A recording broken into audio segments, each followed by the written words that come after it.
أعوذ بالله من الشيطان الرجيم. بسم الله الرحمن الرحيم.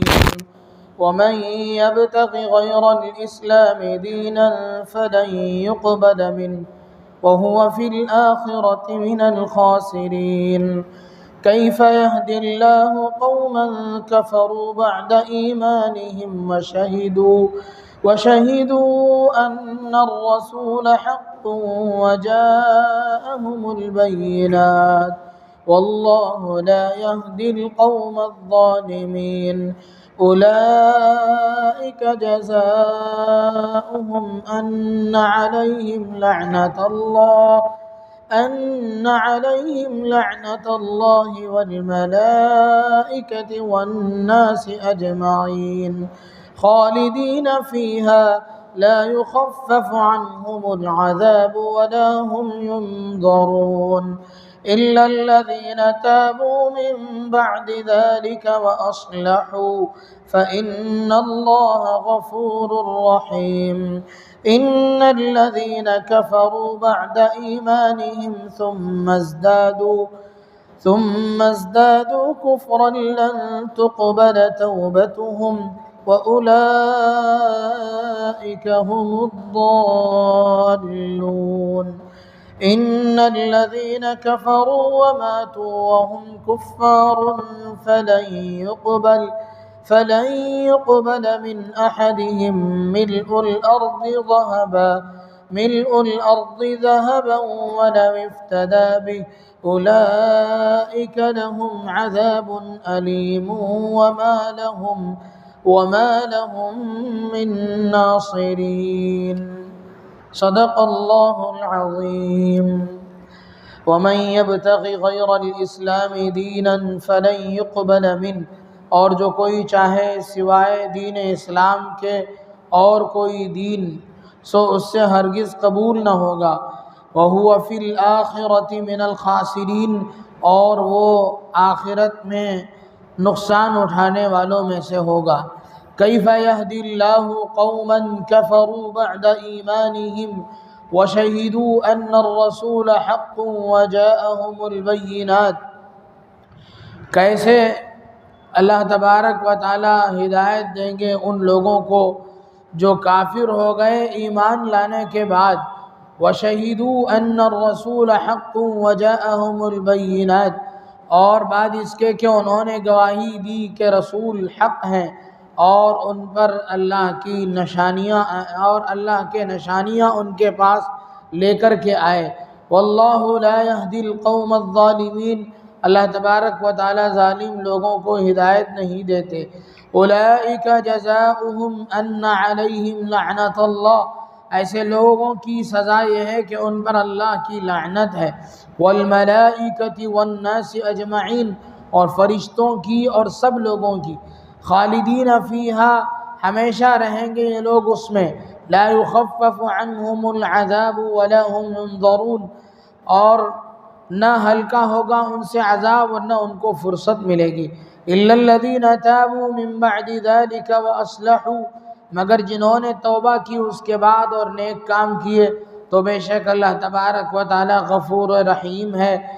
ان الذین کفروا بعد ایمانہم ثم ازدادوا کفرا لن تقبل توبتهم واولئک هم الضالون، جو لوگ منکر ہوئے ایمان لانے کے بعد پھر ان کا کفر بڑھتا رہا تو اللہ تبارک و تعالی ہرگز ان کی توبہ قبول نہیں کریں گے، ان کی توبہ قبول نہیں کی جائے گی. واولئک هم الضالون، اور وہی گمراہ ہیں. ان الذین کفروا وماتوا وهم کفار فلن يقبل من احدهم ملء الارض ذهبا، بے شک جو لوگ کافر ہوئے اور مر گئے، کفر ہی کی حالت میں ان کا انتقال ہوا تو ہرگز قبول نہیں کیا جائے گا ان میں سے کسی سے زمین بھر کر کے سونا، اگرچہ بدلے میں اس قدر سونا دیویں. اولئک لہم عذاب علیم، ان کو دردناک عذاب دیا جائے گا. وما لہم من ناصرین، اور ان کا کوئی مددگار نہیں ہوگا. بزرگان محترم اور عزیز ساتھیوں، یہ سورہ آل عمران کی آیت نمبر 85 تا آیت نمبر 91، تقریباً 7 آیتیں ہیں۔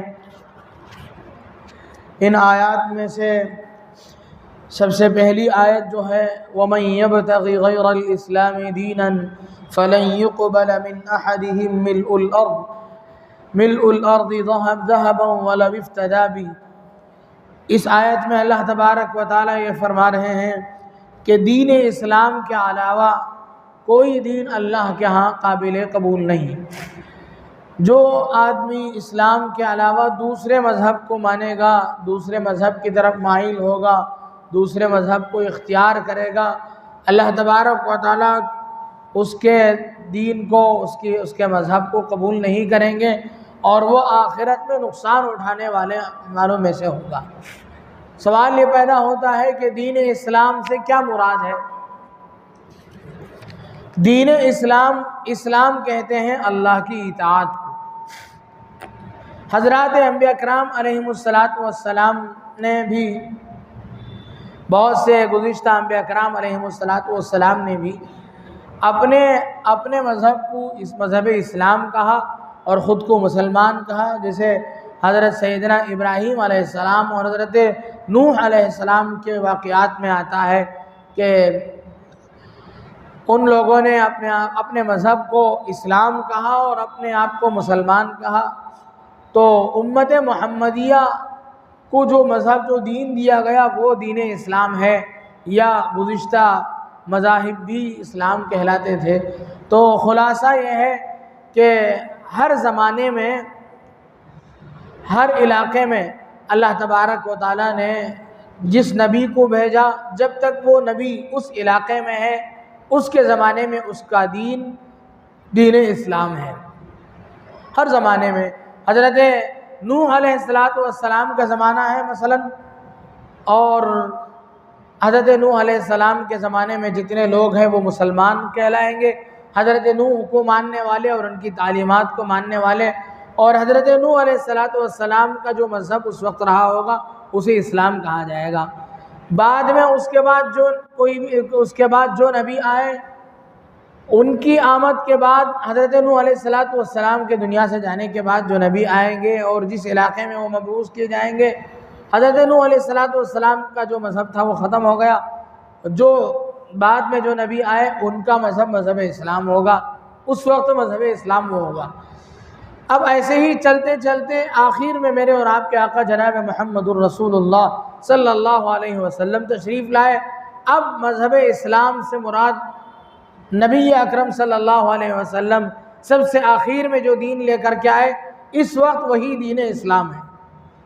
اس سے پہلے جو ادیان ہیں وہ سب ادیان باطلہ کہلائیں گے، وہ باطل دین ہوں گے، اس لیے کہ بعد کے نبی کے آنے کے بعد پہلے نبی کے تعلیمات منسوخ ہیں، اور آپ علیہ السلام کی تشریف آوری کے بعد آپ سے پہلے جتنے انبیاء کرام علیہم السلام تشریف لائے تھے سب کی تعلیمات منسوخ ہیں۔ میں نے گزشتہ مجلس میں بھی یہ بات بتلائی تھی، اللہ کے نبی صلی اللہ علیہ وسلم کے دربار گوہر بار میں حضرت سیدنا عمر بن خطاب رضی اللہ عنہ نے اپنے کسی یہودی بھائی کی طرف سے تورات یا آسمانی کتابوں کی کسی تعلیمات کو پڑھ کر کے سنایا، وہاں سے لکھ کر کے لائے تھے۔ نبی علیہ السلام کی نہ آپ کے چہرے میں ناراضگی کے اثرات دیکھے گا، آپ بہت غصہ ہو گئے۔ ساتھ میں رہنے والے، پڑوس میں رہنے والے صحابی نے متوجہ کیا کہ دیکھو رسول اللہ صلی اللہ علیہ وسلم بہت ناراض ہو رہے ہیں۔ تو پھر آپ نے وہ جملہ ارشاد فرمایا کہ اگر میرے زمانے میں حضرت موسیٰ بھی زندہ ہو، لو کان موسیٰ حیا، اگر حضرت موسیٰ علیہ السلام میرے زمانے میں زندہ ہوتے تو لما وسعہم الا اتباعی، میری اتباع اور میری فرما برداری کے علاوہ انہیں کوئی چارہ نہیں ہوتا، یعنی ان کے لیے ضروری ہوتا کہ وہ میری تعلیمات میں چلیں۔ اسی لیے ہمارا یہ عقیدہ اور ہمارا یہ ایمان ہے کہ آخری زمانے میں نبی اکرم صلی اللہ علیہ وسلم کی پیشین گوئی کے مطابق آخر زمانے میں جو قرب قیامت میں جو چیزیں ہونے والی ہیں ان میں ایک حضرت سیدنا عیسیٰ علیہ السلام کا اس دنیا میں دوبارہ واپس تشریف لانا بھی ہے۔ حالانکہ سیدنا عیسیٰ علیہ السلام جس وقت دنیا میں تشریف لائیں گے اس وقت بھی وہ نبی ہوں گے. ایسا نہیں ہے کہ وہ ایک امتی ہو جائیں گے، نہیں، وہ نبی ہی ہوں گے. ان کی نبوت باقی رہے گی، لیکن وہ اپنی تعلیمات میں چلنے کے مجاز نہیں ہوں گے.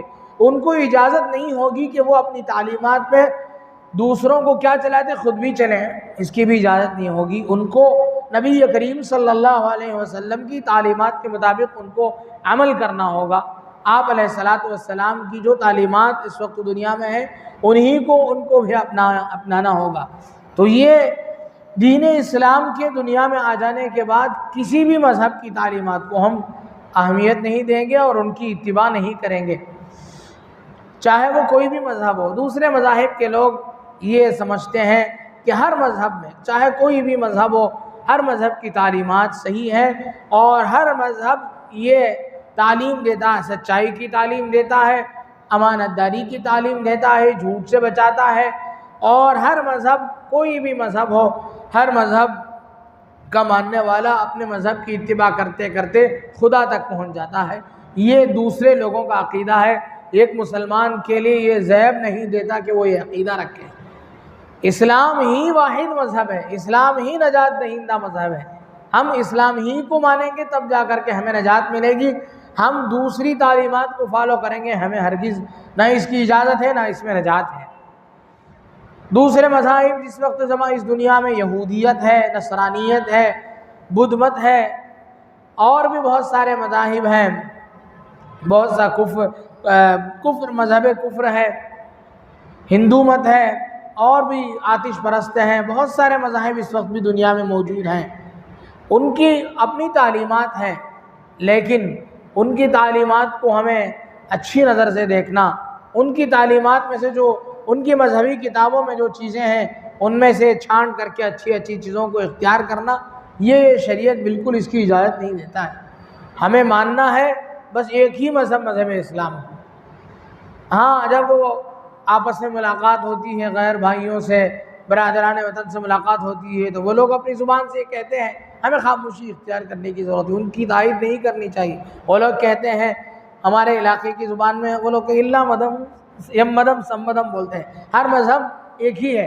ایسا ہر مذہب کو سوا اور برابر سمجھنا بالکل غلط ہے. مذہب اسلام ہی دین حق ہے اور یہی اللہ کے نزدیک پسندیدہ ہے اور اسی پر نجات کا مدار ہے. فرمایا وَمَن يَبْتَغِ غَيْرَ الْإِسْلَامِ دِينًا فَلَن يُقْبَلَ مِنْهُ وَهُوَ فِي الْآخِرَةِ مِنَ الْخَاسِرِينَ. اللہ کے نزدیک اس دنیا سے وہ جب جائے گا تو اللہ کے نزدیک وہ نقصان اٹھانے والوں میں سے ہوگا آخرت میں.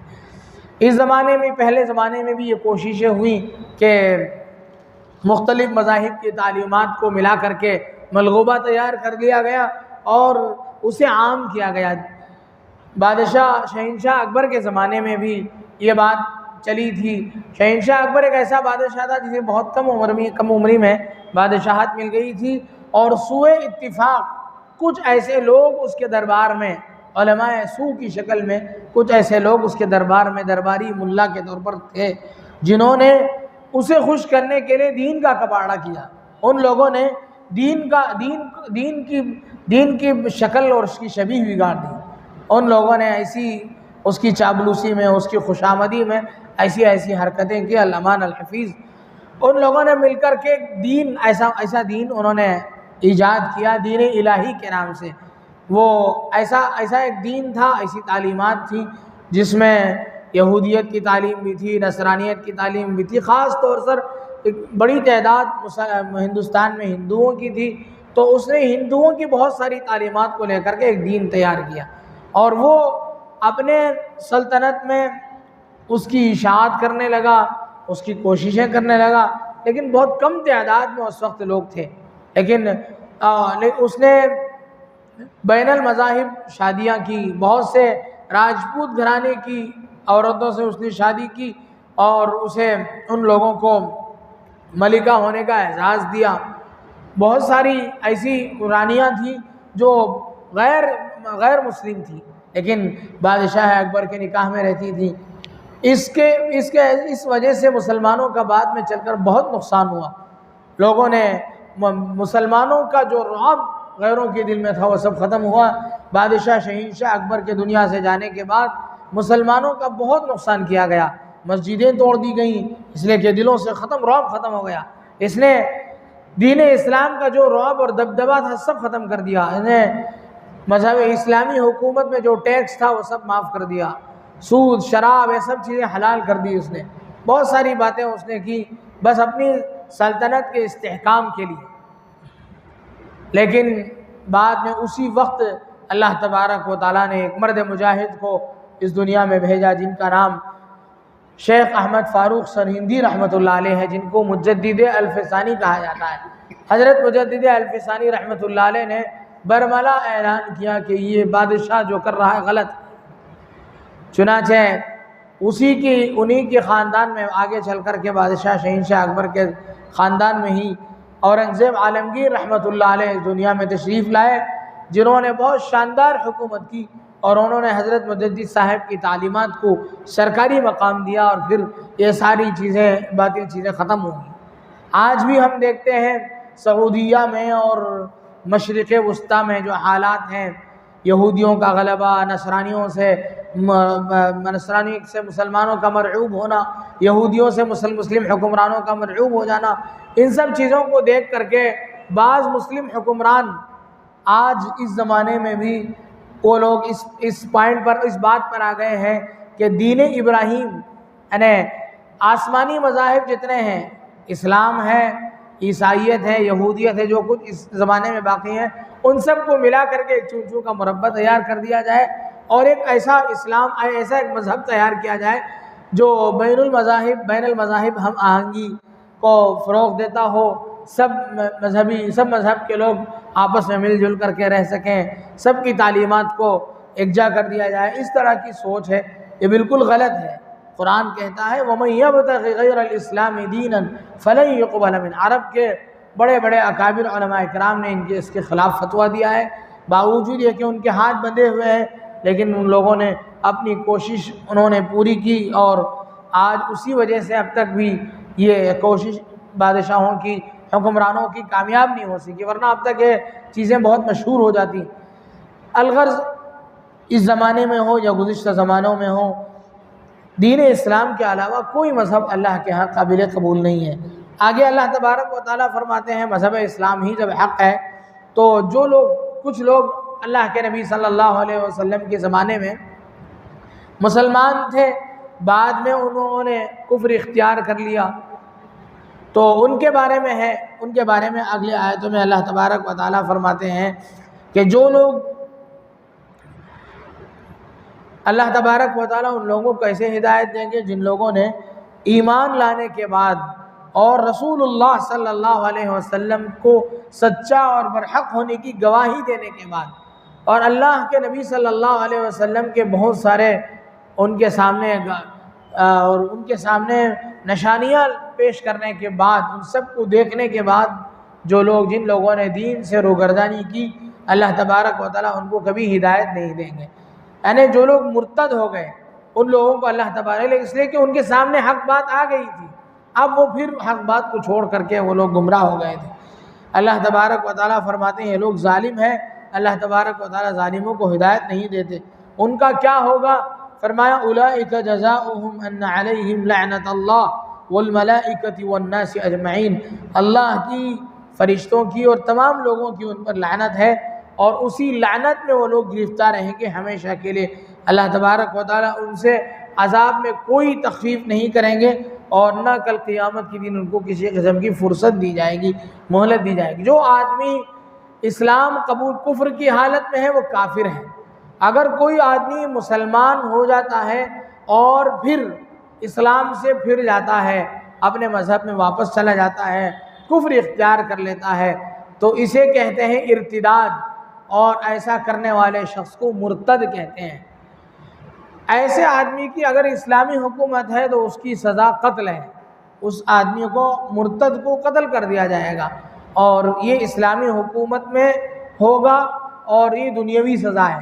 آخرت کی سزا کیا ہے؟ یہ ہے کہ اللہ تبارک و تعالیٰ کی اس پر لعنت ہوگی، لوگوں کی، فرشتوں کی لعنت ہوگی، اور ہمیشہ وہ جہنم میں رہے گا۔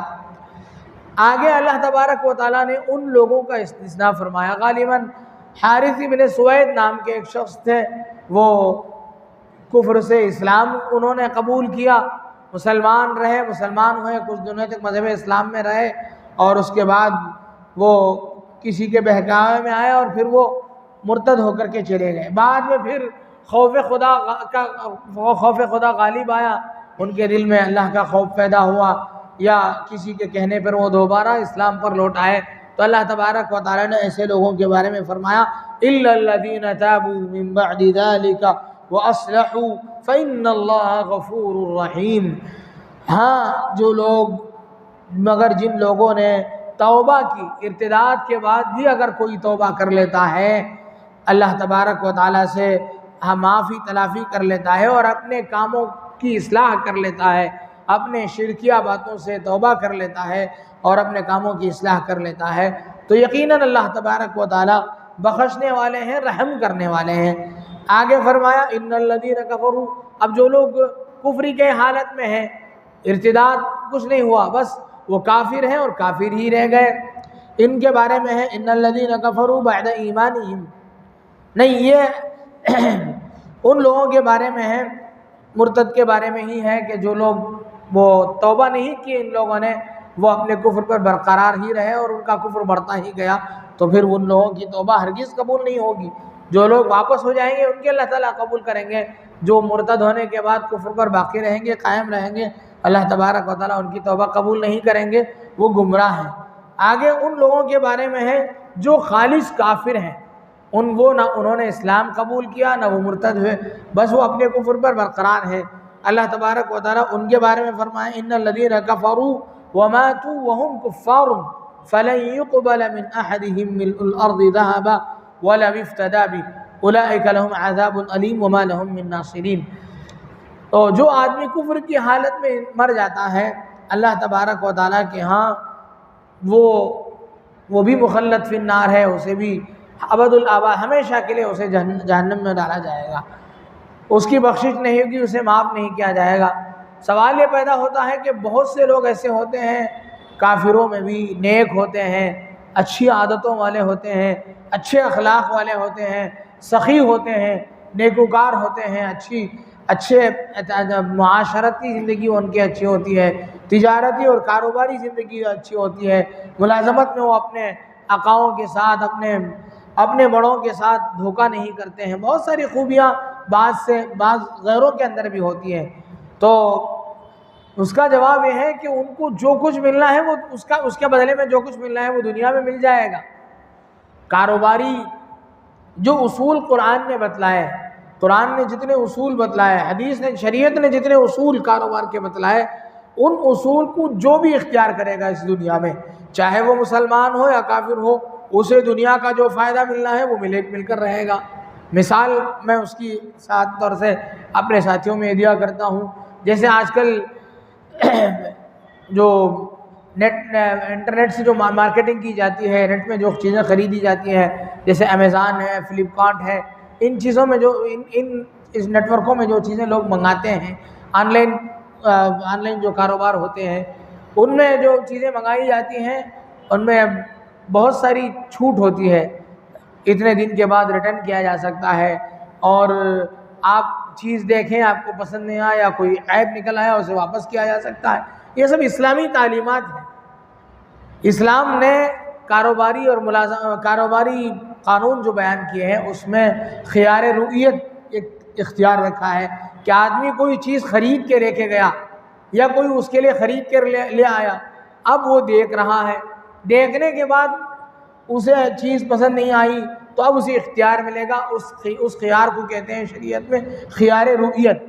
دیکھنے کے بعد وہ اس چیز کو واپس کر سکتا ہے، یا کہیں سے ایک چیز بھیجی گئی، اس نے خرید لی، اب وہ پہنچی ہے وہ چیز اس کے پاس، ابھی اس نے چیز دیکھی، جو صفات بیان کیے گئے اس چیز سے متعلق جو باتیں بیان کی گئی تھی اس کے خلاف تھی، اس لیے اسے پسند نہیں آئی، یا دیکھنے کے بعد اس کا آئیڈیا بدل گیا، وہ اس چیز کو ریٹرن کرنا چاہے تو ریٹرن کر سکتا ہے، شریعت میں اس کی اجازت ہے، اور بیچنے والے کو خوشی کے ساتھ اسے واپس لے لینا چاہیے، اسے کہتے ہیں خیار رؤیت۔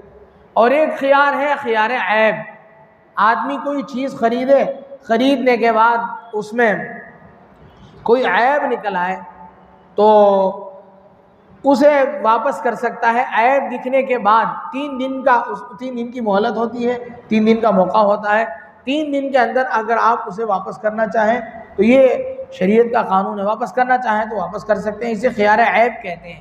لیکن ہمارا کیا حال ہے، ہمارے مسلمان کاروباریوں کا کیا حال ہے، ہم اپنے دکان میں لکھ کر کے لگا دیتے ہیں نو ریٹرن، ریٹرن نہیں کیا جائے گا، واپس نہیں لیا جائے گا۔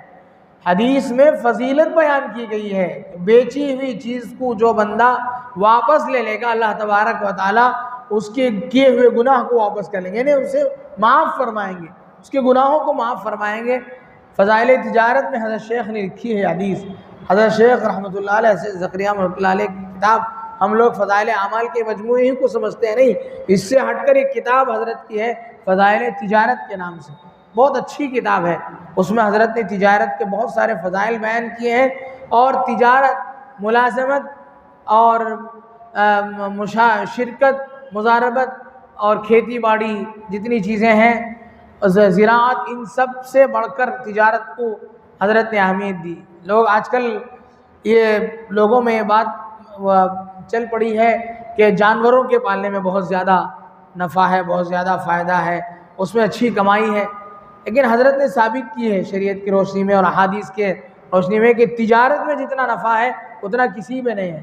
حدیث حضرت نے ذکر کی ہے 9 اعشار رزق فی التجارہ، اللہ تبارک و تعالیٰ نے کسی نفع کی 9 حصے ہوں تو اس میں سے 9 فائدے کی جو 9 پوائنٹس ہیں وہ تجارت کے لیے ہے، یہ ایک حصہ دوسری چیزوں میں ہے، یہ ایک حصے کی برکت دوسری چیزوں میں رکھی گئی ہے، 9 حصے کی برکت تجارت میں رکھی، ایسی بہت ساری باتیں فضائل تجارت میں ہیں۔ تو حضرت نے یہ حدیث بھی اس میں نقل کی ہے کہ جو بندہ کاروبار بیچ دینے کے بعد بیچی ہوئی چیز کو واپس لے لے گا اللہ تبارک و تعالیٰ اس کے گناہوں کو معاف کریں گے۔ تو یہ جتنے اصول شریعت نے بیان کیے، ان اصول پر کوئی بھی عمل کرے، چاہے مسلمان ہو چاہے غیر مسلم ہو، جو بھی عمل کرے گا دنیا کا نفع اسے ملے گا۔ سچ بول رہا ہے تجارت میں، لوگوں میں شہرت ہوگی کہ سچا تاجر ہے، ایمان نہیں ہے ایماندار ہے، مسلمان نہیں ہے لیکن امانت دار تاجر ہے، مشہور ہو جاتا ہے اور اس کی دکان چل پڑتی ہے۔ بہت سارے ایسے دوسرے مذہب کے ماننے والے ایسے ہوتے ہیں، تجارت میں بڑے امانت دار اور بہت امین ہوتے ہیں، اس کی برکت ان کو دنیا میں دے دی جائے گی لیکن اس کی وجہ سے انہیں آخرت میں ایک نیکی نہیں ملے گی۔ کیوں؟ ایمان اصل چیز ہے، ایمان کے بغیر کوئی عمل صالح قبول نہیں ہوگا، کسی عمل صالح کا کوئی اعتبار نہیں ہوگا۔ ایمان کے بغیر دوسری خوبیاں ایسی ہیں جیسے کسی بھی نمبر کے بغیر آپ صفر لگاتے چلے جائیں، ایک بھی نمبر لگا کر کے آپ جتنے صفر کا اضافہ کریں گے، جتنے زیرو کا اضافہ کریں گے، اتنا ہی اس ایک نمبر کی طاقت میں اضافہ ہوتا چلا جائے گا۔ ایک کے بعد آپ نے ایک صفر لگایا 10 ہو گیا، اور ایک لگایا 100 ہو گیا۔ یعنی ایمان کے بعد جتنے اعمال، جتنی خوبیاں، جتنے کمالات، جتنے مجاہدات ہوں گے، اس میں آپ ترقی کرتے جائیں گے، آپ کی نیکیوں میں اضافہ ہوتا چلا جائے گا۔ اگر ایک بھی نمبر نہیں لگایا، صرف آپ صفر لگاتے چلے جائیں، زیرو لکھتے چلے جائیں، اس کی کوئی قیمت ہوگی؟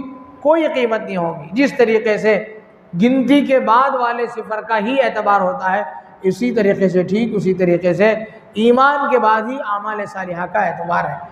تو فرمایا جو لوگ اسلام کو چھوڑ کر کے دوسرے مذہب کو اختیار کر لیتے ہیں، ان کے طرف سے اللہ تبارک و تعالیٰ انہیں معاف نہیں کریں گے۔ اگر قیامت میں ان کو ولو بالفرض ایسا ہو کہ دنیا جتنی بڑی زمین ہے، آسمان اور زمین کے درمیان میں جتنا خلا ہے، اگر وہ یہ کہیں کہ اتنی دولت ہماری طرف سے قبول کر لی جائے اور ہمیں چھوڑ دیا جائے، اللہ تبارک و تعالیٰ فرماتے ہیں کہ لن يقبل من احدهم ملء الارض ذهبا، زمین بھر کر سونا بھی اگر وہ پیش کریں تو ان کو قبول نہیں کیا جائے گا اگر وہ اس کو بدلے میں دے رہے ہوں۔ ولو افتدى به، ان کو اولئک لهم عذاب علیم، انہیں دردناک عذاب دیا جائے گا اور انہیں کوئی مدد کرنے والا نہیں ہوگا قیامت میں۔